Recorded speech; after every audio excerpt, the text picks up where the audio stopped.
எல்லா சமுதாயத்தை சார்ந்தவர்களும் ஆட்சி அதிகாரத்திலே பங்கு பெற்றால் மட்டுமே அனைத்து மக்களுடைய வளர்ச்சியும் சரி சமமாக இருக்கும்.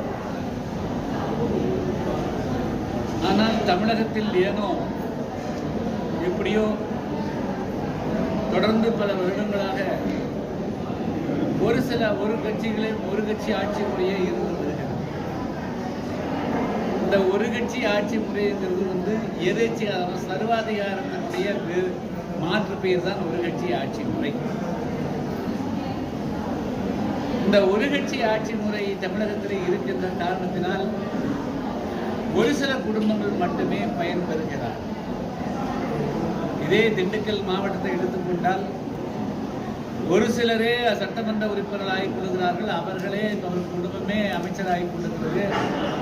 அவர்களே எல்லா விதமான வளங்களையும் குவித்துக் கொள்கிறார்கள். மற்ற மக்களுக்கு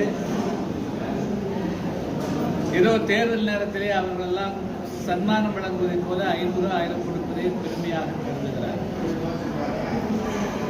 பல்லாயிரக்கணக்கான கோடி ரூபாயை சம்பாதித்துவிட்டு இந்த மக்களுக்கு தேர்தல் நேரத்தில் ஒரு 500,000 கொடுப்பதே பெரிய தியாகத்தை போல அவர்கள் கருதி செயல்படுகிறார்கள். ஒட்டுமொத்தத்தில் தமிழ்நாட்டில் கடந்த 5 ஆண்டு காலத்தில் மிகப்பெரிய அளவிற்கு இயற்கை வளங்கள் கொள்ளையடிக்கப்பட்டன. வேலை வாய்ப்புகள் போதிய அளவுக்கு இளைஞர்களுக்கு உருவாக்கப்படவில்லை. அடிப்படை வசதிகள் எல்லா மக்களுக்கும் செய்து கொடுக்கப்படவில்லை.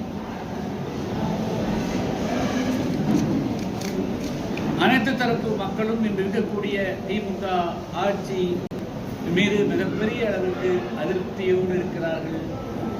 இந்த ஆட்சியை மாற்ற வேண்டும் என்று எண்ணுகிறார்கள்.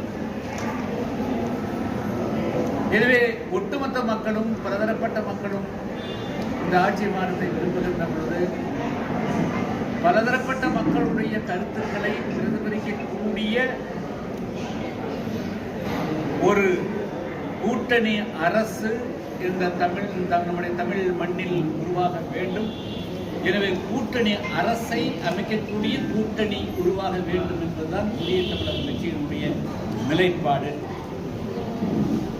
யார் என்ன சொன்னாலும் 2026 தமிழ்நாட்டில் கூட்டணி அரசு தான் அமையும்.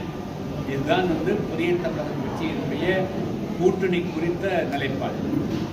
மேலும் ஒரு நாட்டில் ஜனநாயகம் வலுப்பெற வேண்டும் என்று சொன்னால் இந்த ஆட்சி அனைத்து மக்களுக்கானது, நமக்கான ஆட்சி என்று சொன்னாலே தமிழ்நாட்டில் இருக்கக்கூடிய ஒவ்வொரு தரப்பு புதிய தமிழகம் கட்சி இந்த நாட்டில் இருக்கக்கூடிய 22 மாவட்டங்களில் வாழ்கின்ற தேவேந்திர மக்களுடைய ஏகோபித்த பிரதிநிதியாக இருக்கிறது.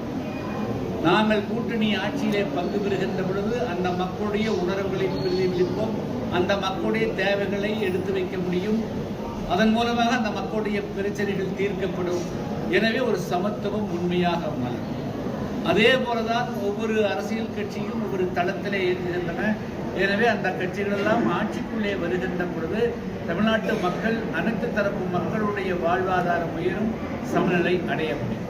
எனவே அந்த அடிப்படையில் தான் நாங்கள் கூட்டணி அரசு என்பதை நாங்கள் தொடர்ந்து வலியுறுத்தி வருகிறோம். இதுக்கிடையில் சில அரசியல் கட்சிகள் தமிழ்நாட்டுக்கு இது ஒத்து வராது என்பதை போல சொல்லுகிறார். 2026 அவங்க ஆட்சி தமிழ்நாட்டுக்கு ஒத்து வராதுங்கிறது உண்மைதான்.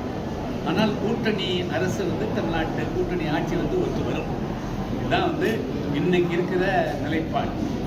அவங்க கட்சியினுடைய நிலைப்பாட்டை ஒட்டுமொத்த தமிழ் மக்களுடைய நிலைப்பாடாக கருதி தமிழ் மக்கள் மீது திணிக்கக்கூடிய அது ஹிட்லருடைய ஃபேசிஸ்ட் கருத்து போல அது ஒரு பாசிசமான கருத்து, தவறான கருத்து.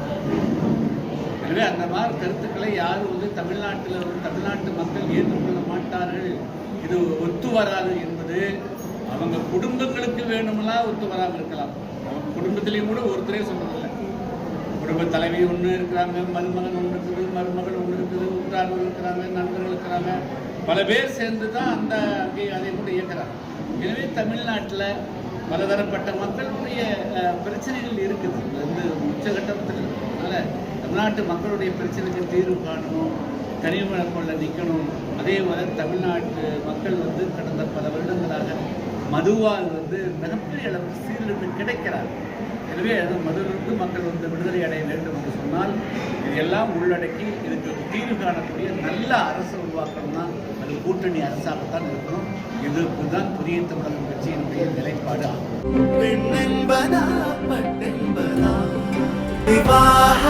மணப்பெண்ணின் பிரத்யேகமான திருமணம் விவாஹா தி சென்னை சில்க்ஸ்.